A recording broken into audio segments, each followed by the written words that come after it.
the letter. Tell me, how did that come Which about? one? The open letter Which to black one? people, Okay. the recent one. I mean, that's you only have one letter. There's a few open letters.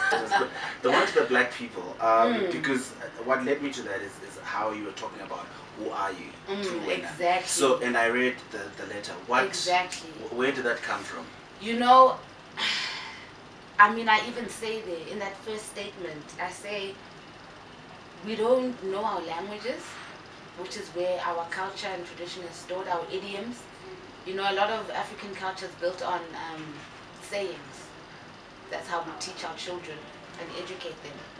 So if we don't know our languages, it means that there's a whole education process that we're missing out on. We are going to school to learn about Western and European heroes. We know about Prince William and Prince Harry for what I don't know, but we don't know what's happening in the Mandela homestead with our own royal princes.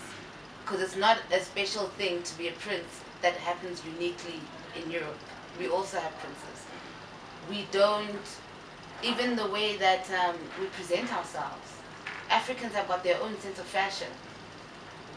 We weren't always naked, you know, we've got our cloths, we've got our dashikis, we've got, you know, when a woman's dressed like an African woman. So why is that look only being done by 1% of the black population?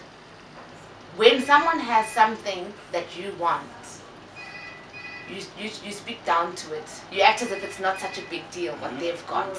And that's how you empower yourself and take away that power. So the fact that they've tried to take away our blackness so much, what's there? That's so scary for them. And clearly I must find it because I want my black magic.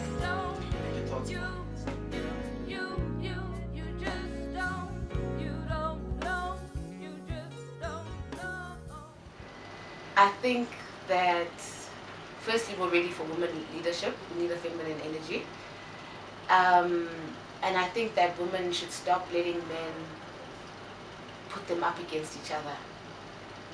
I find that it's men that make men competitive. Men make women, make enemies of each other. So if women can be conscious of this strategy, then more can be done, you know?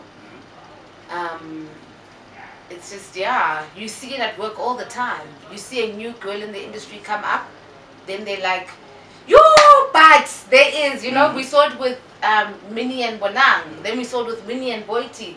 Whenever a new industry sister comes in, then they compare her to the it girl of them, but they don't do that with the boys. So there's actually a conscious thing where women are being set up against each other. So I just think that if we overstood that and realized that we're not each other's enemies.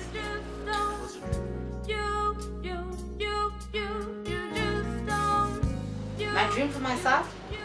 I'm just busy building my empire. I'm not dreaming, I'm doing it.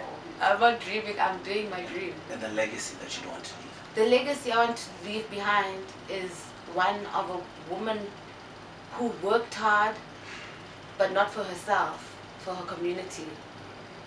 And a woman who had integrity and stood by what she believed in and had principles. And a woman who liberated others.